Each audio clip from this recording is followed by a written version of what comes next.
Have you ever encountered something paranormal?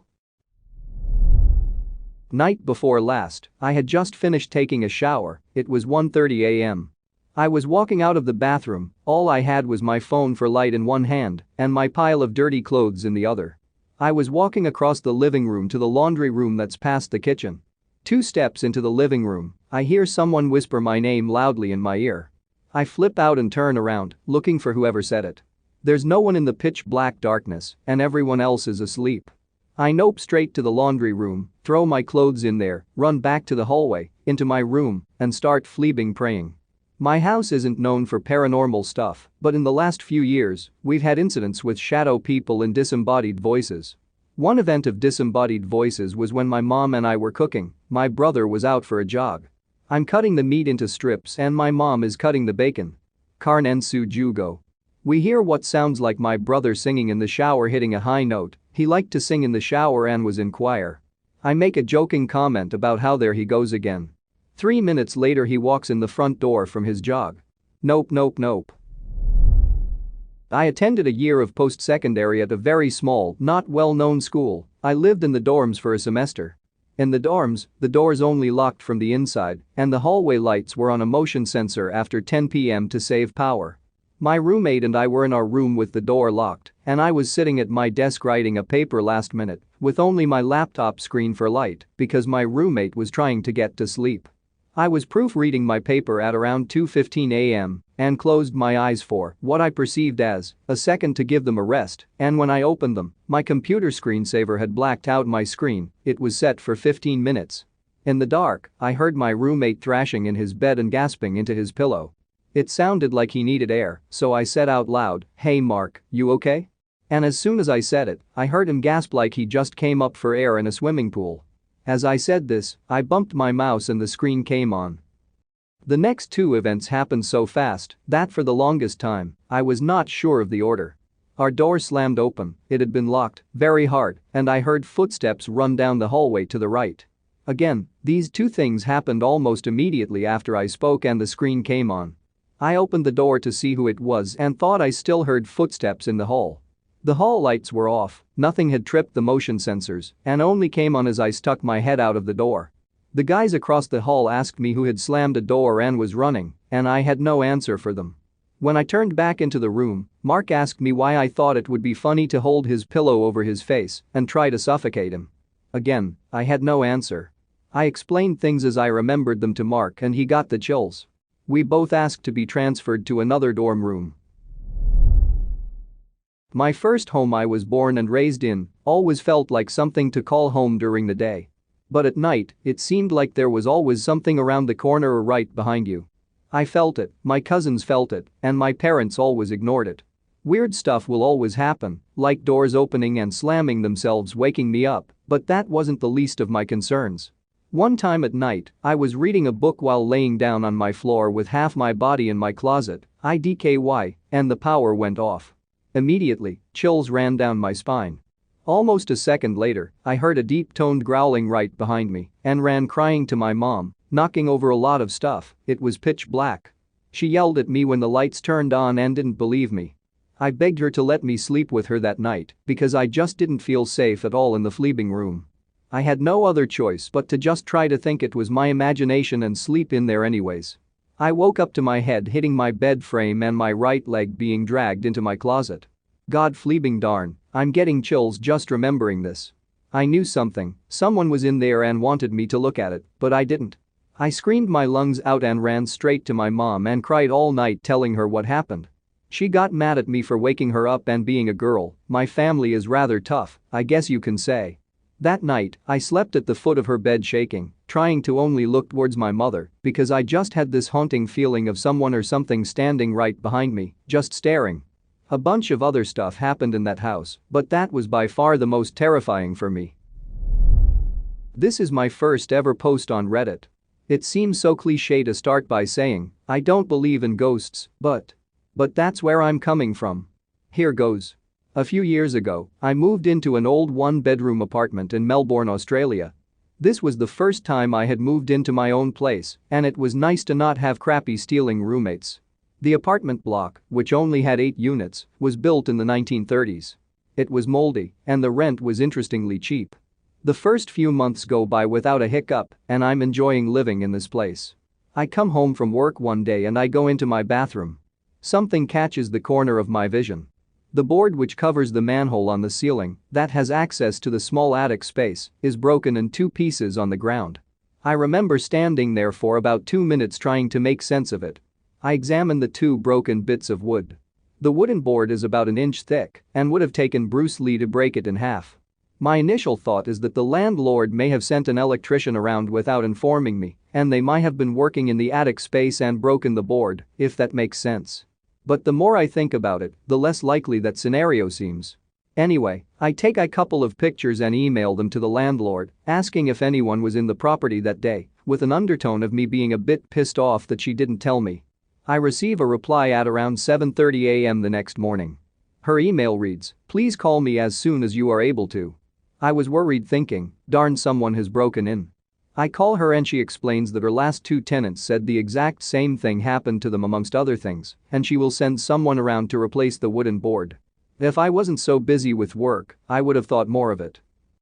I lay awake at night for the next few weeks, thinking what the flurbo caused the board to break in half, and my first conclusion is that someone was living up there in the tiny attic space of this apartment, which seemed very unlikely. About a month later, I wake up suddenly around 4 a.m., which is very unusual. I have so many goosebumps, it feels like someone is rubbing their hands on me. Everything is silent for ages, but then I hear this weird sound coming from the roof above my bed. It's this dragging sound. Like someone is pulling a sack of potatoes along the floor. I freak the flurbo out and I'm frozen stiff with fear. Someone is up there for sure, I think. There's no way a possum would make that sound. After about 5 minutes of listening to this intermittent dragging sound, I work up enough courage to turn on the light and walk into the bathroom, where the manhole is, armed with the cricket bat I keep next to my bed. The new board covering the manhole is broken in two pieces again. I felt sick. I turn on the bathroom light and stare at the black space where the cover on the manhole would be. As tough as I like to think I am, I'm 100% frozen with fear. The dragging sound has stopped. But there's another sound. There's a whispering. I thought my mind was playing tricks on me at first, but the whispering was clear. It was coming from the fleabing attic. Please let me stress at this point that I'm not making any of this up. The whispering sounds like children's voices. It's gibberish mostly, but there's one sentence that I can make out: "It's your turn, it's your turn." It keeps repeating. I turn on every single light in the apartment as well as the TV to try and make things feel normal. It's about 5 a.m. and it's still dark outside because it's the middle of winter. I'm watching TV to try and unwind. Then fuse blows and everything goes silent. My pet budgie in my kitchen, who never makes a sound at nighttime, starts squawking like he's being strangled. I've never heard him make these sorts of noises, he's literally screaming. I grab my car keys and run the flurbo out of my apartment and go sit in my car. I wait until the sun comes up. People are now walking their dogs and starting their day, and this comforts me enough to go back into my apartment. The front door is open, but I don't think too much of it because I figure I booked it out of there so fast that I didn't close it. Everything seems normal and I go into the kitchen to check on Dexter, my pet budgie. He's not in his cage. What the flurbo? I let him out most days to fly around, but there is 100% no way of him getting out unless someone lets him out. I start to feel sick again. I look around everywhere but can't see him. All the windows are closed, and the wire mesh screen door at the front door was closed when I came up. I open the door to the bathroom, again. I open the door to the bathroom and I can hear a splashing sound. Poor little Dexter was half drowned in the toilet. I take him out. Wash him and dry him off. I thought he was going to die because he was breathing in water. I was so confused. The only logical explanation is that someone did this. At about 8 a.m. I called the landlord and gave her a watered-down version of what had happened. "Oh wow, you heard the whispering too," she said. "I stayed in that apartment for another 18 months, I only moved out 3 months ago. I heard the whispering again on a few occasions, and twice the manhole cover moved but wasn't broken. The landlord called me last week. She sounded embarrassed and said that the new tenants, a young Japanese couple, had begged to speak with me about some of the stuff that has been going on there. Flurbo that. It's their problem now." This probably won't get seen, but here it goes. I'm currently a university student. I drive to school daily, and one semester, I decided that I wouldn't buy the parking permit. I'm currently doing my master's and have classes only twice a day, so the $60 could be spent elsewhere. Drinks, yeah, it went to drinks. So I park off of campus and walk about 10 minutes to get to school. There's an old mental institution that connects to the campus. It's really old, beautiful structure. Next to it, there's a hospital of some sort. I always assumed that they were both in operation. Anyways, cutting through this shortens my walk by about half, so I do it. My classes are all at night, by the way, from 6 p.m. to 8:40 p.m. So after class, I'm walking to my car, cutting through the grounds of the massive asylum, and I see about 12 people walking out of the doors of the huge asylum in their white gowns. I thought it was a bit weird as it was pretty late, and I didn't think they'd allow them out at the time, but I just kept on walking, listening to my music. A few weeks later, my girlfriend dropped me at school, and I mentioned the incident when I was thanking her because I didn't have to go do the walk. She told me that I couldn't have seen these 12 people because the asylum had been inactive ever since she's known about it, and she's from the city I go to school in. That creeped me the flurbo out. I've since bought the parking permit. As a teenager, I frequently experienced numerous paranormal events, the spookiest of which happened when I was 19. My grandfather and father also experienced similar thing, but on this occasion, me and my father experienced the same thing together. We used to work together and went to a client's site, a pharmaceutical company, late at night. No one was there and everything was locked up. We entered the premises and sat in the same office working on 2 different PCs. We immediately locked up behind us, so there was no way anyone entered behind us.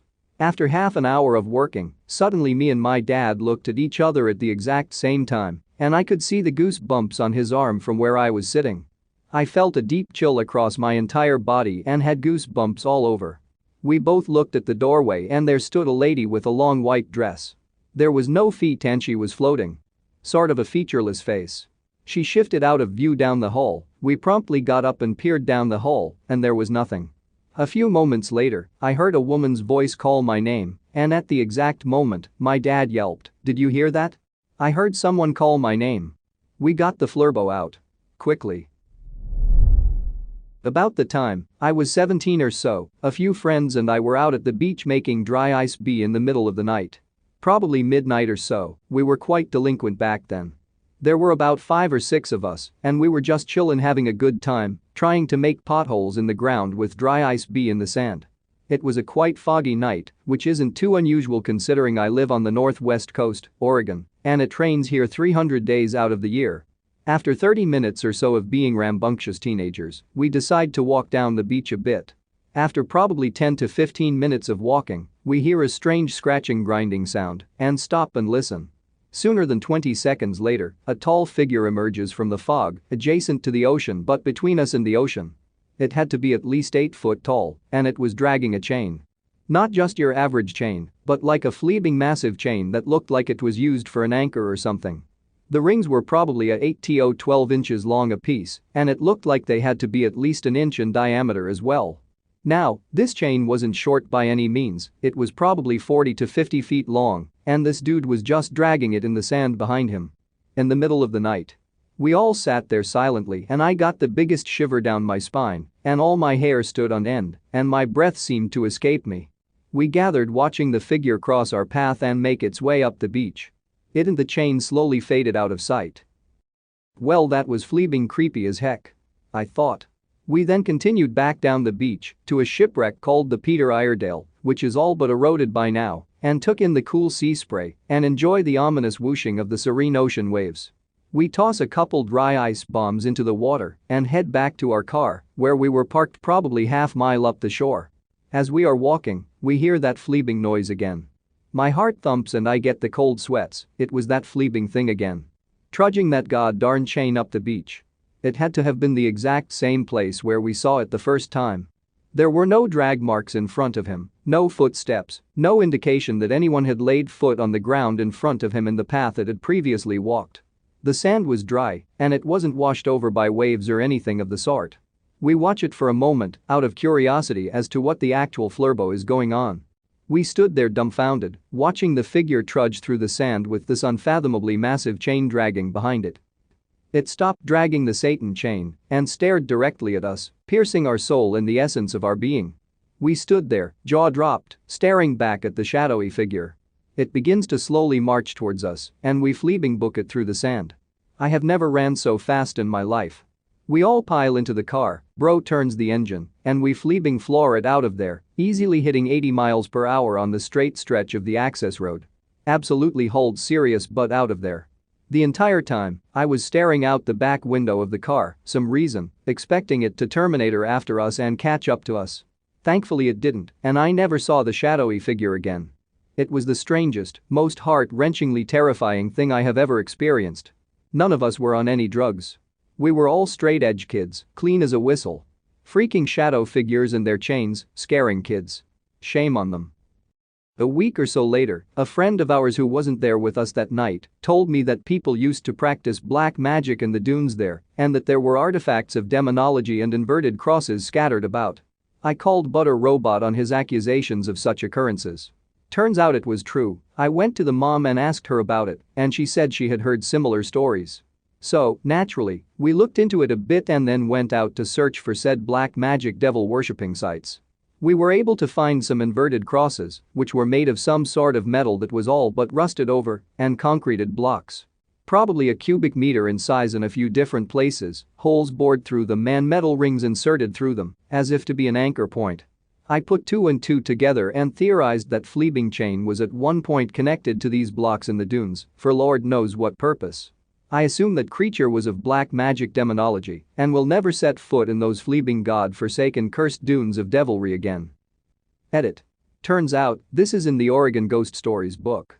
Which is chilling to have witnessed it firsthand when people have been seeing it for many years, my friend on Facebook tells me. My friend has the book too and it's in there. Spooky stuff.